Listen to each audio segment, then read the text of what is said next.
Bienvenue en ce 27e jour de notre formation de 60 jours sur le DevOps. Et aujourd'hui, une entreprise fictive appelée ZeniPay m'a confié son projet de banque afin d'implémenter, n'est-ce pas, leur site web. Et je l'ai fait, que voici ça ici que je vous présente. Donc aujourd'hui, on va l'héberger ensemble en utilisant les services de Kubernetes, les services de deployment.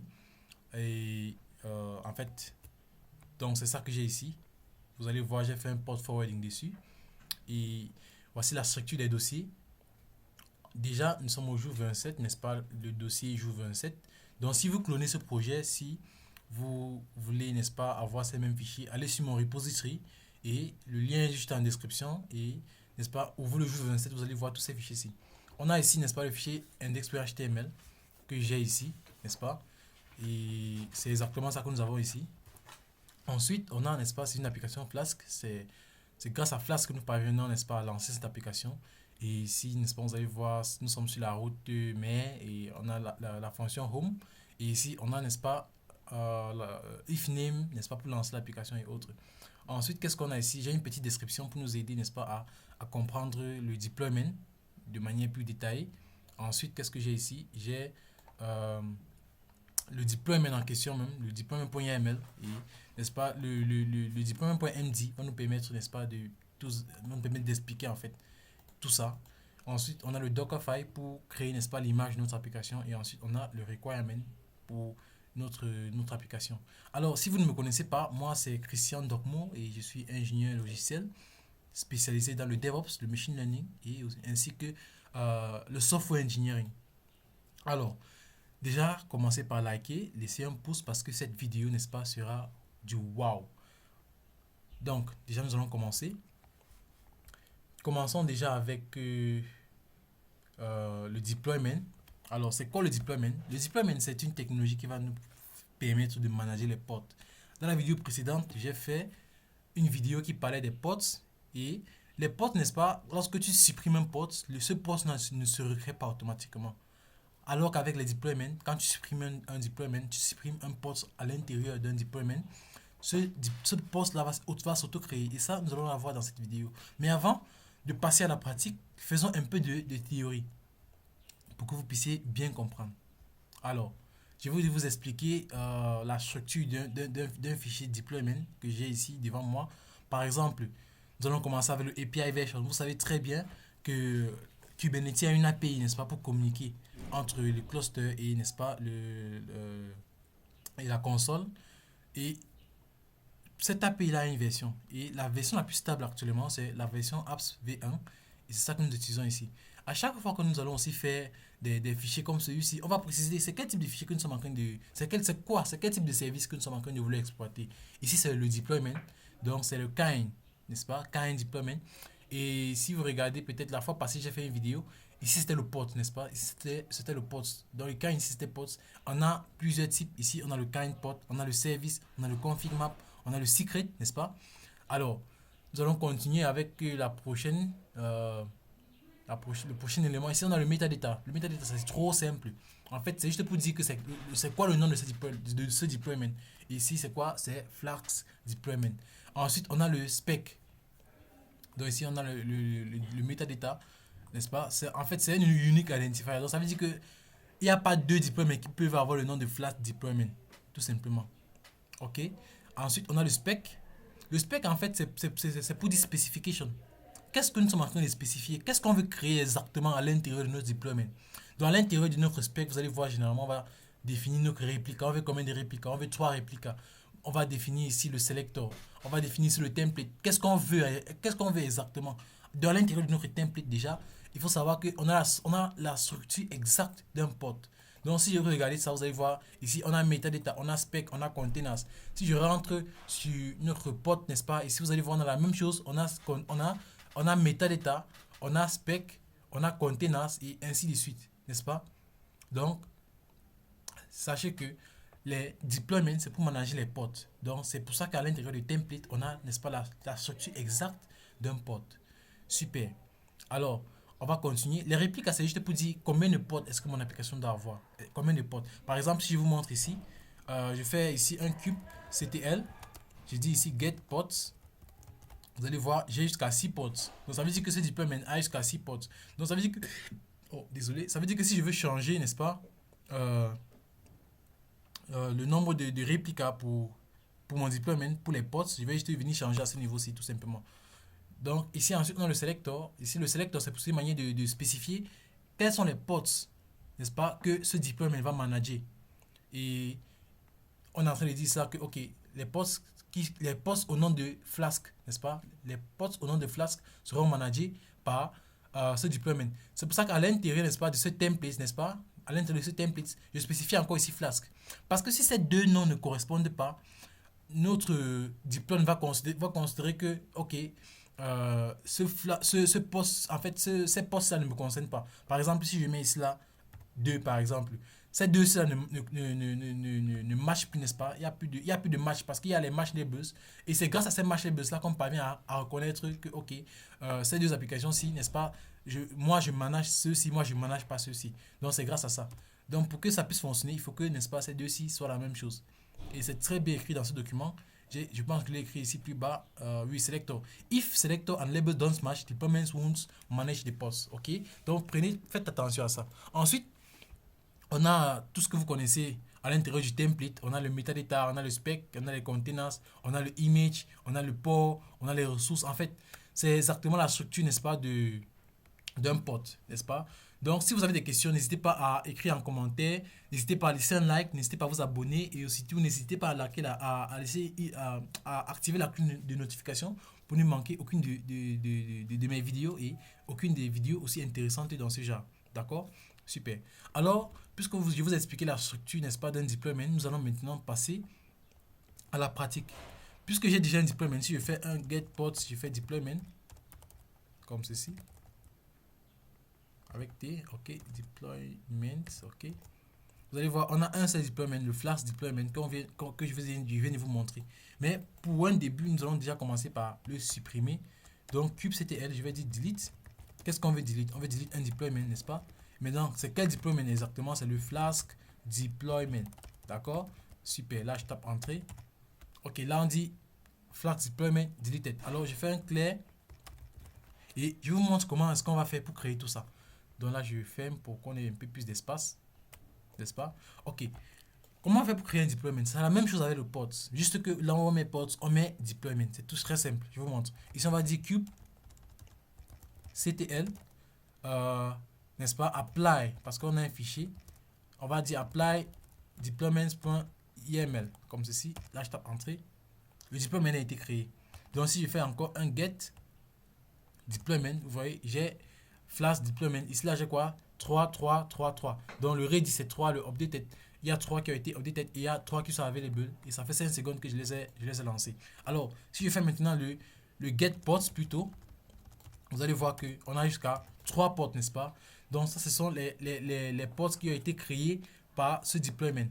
Maintenant, faisons quelque chose de très intéressant. Nous allons supprimer un port et vous allons voir comment il sera automatiquement créé. Donc, je vais supprimer disons, le poste du milieu à ce niveau-ci. Donc, je vais le supprimer. Oh, désolé. Donc, je copie tout ça. Je dis quoi ici? Je dis kubectl get. Non, pas get. Je vais dire delete. Deployment. Non, delete port. Là, on va supprimer un port. Et là, je copie le nom du port. OK? Là, je le supprime. Donc, rappelez-vous très bien, les deployments, ça sert à quoi? Ça sert à automatiquement, n'est-ce pas, guérir notre application. Ça veut dire que si on supprime un pod ou bien si un pod échoue à l'intérieur de notre cluster, ce qu'on va faire, c'est quoi? On va juste le créer, l'auto-créer, c'est-à-dire on va le relancer automatiquement. Et c'est ça le travail du deployment. Ça veut dire que lorsque je vais relancer le kubectl get pods, nous n'aurons pas 2 pods, mais nous aurons plutôt 3 pods. Parce que le deployment va se charger de automatiquement le recréer afin de maintenir cet état, ce specification, n'est-ce pas? Donc ici, je vais faire get pod, vous allez voir, il y a 3 qui ont été créés. Donc, ce deployment-ci va vraiment nous permettre de passer en pro lorsque nous sommes en production. Pourquoi? Parce que si vous êtes dans une entreprise et vous déployez une application et vous utilisez les pods, croyez-moi, les pods sont déjà, c'est très difficile à répliquer, n'est-ce pas? Et 2, si un post échoue, il ne sera pas recréé, n'est-ce pas? Il ne sera pas recréé. Par contre, avec les deployments qui sont toujours utilisés en déploiement par les professionnels. Donc, si vous voulez passer pro, déjà commencez à utiliser le deployment si vous ne l'utilisez pas déjà. Et sachez que ce deployment-là va, n'est-ce pas, vous permettre de gagner en temps. Parce que si une application échoue et vous n'êtes pas au courant, l'application sera automatiquement recréée, tout simplement. Et ceci va, n'est-ce pas, éviter les downtime, n'est-ce pas? Donc, super.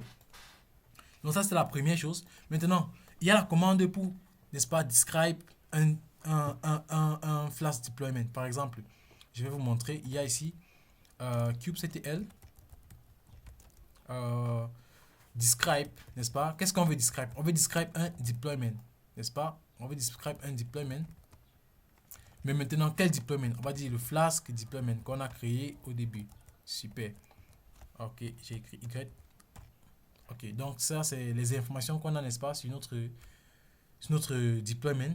Donc ici, vous pouvez dire voir, ici on a le nom, ici on a le selector, ici on a les réplicas, on voit 333, ici on a le strategy, n'est-ce pas, et ça c'est un rolling update. Donc je vais aussi vous montrer comment faire des rolling updates, c'est-à-dire comment faire pour mettre une application à jour. Ensuite ici, on a ici l'image, on a le port, et on a même les ressources, n'est-ce pas, utilisées par ce deployment-ci. Donc on a pas mal de choses qui nous sont, n'est-ce pas, montrées avec le describe. Maintenant, comment faire pour scale? Disons que actuellement mon application a 3 réplicas. J'ai pas envie de directement modifier, n'est-ce pas, le fichier, le fichier deployment.yml, mais j'ai envie de créer les répliques. Qu'est-ce que je fais? Je fais juste un quoi? Je lance la commande kubectl. Je dis ici quoi? Je dis scale. Qu'est-ce que je veux scale? Je veux scale un deployment, n'est-ce pas? Ok. Maintenant, c'est quel deployment que je veux scale? Je veux scale le Flask deployment. Flask deployment. Et je vais dire ici réplica, n'est-ce pas? Réplica est égal à quoi? Je vais dire 6 ou bien, bon, disons 5. Kubectl, j'ai mal écrit. Ah oui, j'ai mal écrit. Ici, ctl, ok? On dit scaled. Ok, là je fais un get pot. Vous allez voir maintenant notre application est de 3, n'est-ce pas? De 3 à 5, n'est-ce pas? Donc c'est si facile que ça. C'est si facile que ça. Donc maintenant, essayons de voir, n'est-ce pas, le résultat que nous avons avec le HTML. Donc rappelez-vous, ici j'utilise quoi? J'utilise le Flask image, n'est-ce pas? Le Flask image latest. Et c'est exactement l'image que nous avons utilisée dans la vidéo précédente, ici, le Flask image latest. Donc maintenant, déjà regardez le résultat avec un port forwarding sur les deployments. Nous avons fait un port forwarding sur les ports. Maintenant, on va faire un port forwarding aussi sur les deployments. C'est très simple. On va juste faire un kubectl port forward, n'est-ce pas? On veut forward quoi? On veut forward un deployment. Donc deployment, et c'est le Flask deployment qu'on veut forward, n'est-ce pas? Maintenant, on veut le forward sur quel port? Le port 5000, tout simplement. Là, je tape entrée. Oh, j'ai mal écrit deployment ici. Là, je tape entrée. Donc là, je viens de faire le port forwarding. Donc, si je recharge, ça sera plus l'interface, mais ça sera l'ancienne interface, n'est-ce pas? Donc, je tape entrée. Ok, ça c'est l'interface qu'on avait, n'est-ce pas, au début. C'est parce que c'est l'image que nous avons utilisée. Maintenant, qu'est-ce que je vais faire? Je vais faire un rolling update, n'est-ce pas, pour, n'est-ce pas, mettre l'application à jour. Avec le rolling update, puisque nous avons, n'est-ce pas, 6 pods, les pods seront mis à jour au fur et à mesure. Ça veut dire qu'on va mettre le dossier à jour, ensuite on va mettre le dossier à jour, ensuite on va mettre le dossier à jour au fur et à mesure. Et grâce à ça, on n'a pas de downtime. On n'a pas de downtime parce que à un niveau, l'application sera comme ça parce qu'il y aura les anciens pods, mais d'autres pods seront en train d'être mis à jour. Et à un moment, lorsque tu vas cliquer pour, n'est-ce pas, recharger, tu vas juste voir qu'un changement a eu lieu. Donc, comment faire pour, n'est-ce pas, mettre, n'est-ce pas, notre image, notre application à jour? Donc, comment faire pour mettre, pour mettre notre application à jour? C'est très simple. Tu vas juste faire kubectl. Tu vas dire set image, n'est-ce pas? Ça, c'est la première chose. Maintenant, qu'est-ce que tu veux? Tu veux set image de quoi? Tu veux set image d'un deployment, n'est-ce pas? Tu vas maintenant dire ici deployment. Tu vas dire deployment, j'ai oublié Y, deployment. Et tu vas dire Flask deployment. Ok, deployment. Maintenant, c'est quel deployment? Puisque tu as appris que c'est les deployments, maintenant, c'est quel deployment exactement? Tu vas dire maintenant le Flask deployment, n'est-ce pas? Maintenant, puisque à l'intérieur de notre deployment, on a les conteneurs, c'est l'image de quel conteneur? que tu veux mettre à jour, n'est-ce pas? Donc ici, si je rentre dans mon diplôme ici, donc c'est quelle image? Vous allez voir ici, c'est le Flask Container. Donc tu vas préciser le conteneur, donc tu veux mettre à jour l'image. Ici tu vas dire container, Flask Container est égal à quoi? Tu vas dire maintenant est égal à l'image, n'est-ce pas? Donc updated image. Bon, ça va échouer, vous savez que c'est pas comme ça qu'on écrit les images. Mais pourquoi est-ce que j'ai fait que ça échoue? Tout simplement parce que j'aimerais que on puisse d'abord charger l'image qu'on va utiliser dans Minikube. Donc je vais d'abord faire docker images. Donc l'image que j'ai construite ici, la voici. C'est les applications Flask App 2 V1 et V1 et V2 en fait. Donc ce sont ces deux applications-ci, ce sont ces deux images-ci. Donc je vais charger ces images-ci dans notre cluster Minikube en utilisant la commande Minikube image load. Maintenant je vais préciser l'image Flask App 2 V1 ou bien V2, bon ça dépend de nous. Donc cette image-ci sera chargée dans notre application et nous pourrons, n'est-ce pas, l'utiliser pour mettre à jour notre cluster. Donc on va patienter quelques instants le temps que cette image est chargée. Ok, là je rentre maintenant ici. Je dis ici, à la place de ce que j'avais écrit, je vais dire Flask App 2 V1. D'accord, je tape entrée. Ok, ici on a quoi? On a Deployment Image Updated, n'est-ce pas? Donc si je reviens ici, ok, il faut qu'on fasse un port forwarding dessus, tout simplement. Donc je vais juste rentrer là, sur le port 5000, j'ai lancé. Ok, là je recharge. Vous allez voir, n'est-ce pas, notre application s'est mise à jour. On est quitté de l'ancienne version à la nouvelle version. N'est-ce pas? On est quitté de l'ancienne version à la nouvelle version. Mais, si vous avez remarqué, il y a un problème. Il y a un gros problème sur notre application. Le gros problème ici, c'est quoi? Le problème, c'est que quand tu fais le port forwarding, si je veux taper une autre commande, je suis obligé d'arrêter le port forwarding. Et c'est d'où vient l'objet de notre prochaine vidéo, où on va parler des services, des Kubernetes services. Les services, n'est-ce pas, vont nous permettre d'exposer notre application à l'internet, n'est-ce pas? Parce que là, quand notre application est dans le cluster, il faut qu'on fasse, n'est-ce pas, les port forwarding pour pouvoir avoir accès à l'application. Mais lorsque tu fais le port forwarding, il y a un problème. Parce que si tu veux que ton application reste allumée, il faut que tu gardes le port forwarding comme ceci. Mais lorsque tu quittes déjà, tu reviens, l'application ne fonctionne plus. Et c'est ce problème-là que les Kubernetes Services sont venus résoudre. Donc, si vous avez aimé cette vidéo, laissez un like, abonnez-vous, partagez cette vidéo avec des personnes qui sont intéressées par le DevOps, qui sont intéressées par Kubernetes. Et surtout, n'hésitez pas à activer la cloche de notification. Pourquoi? Pour ne pas manquer ma prochaine vidéo sur les Kubernetes Services. Alors, on se revoit dans la prochaine vidéo. Ciao!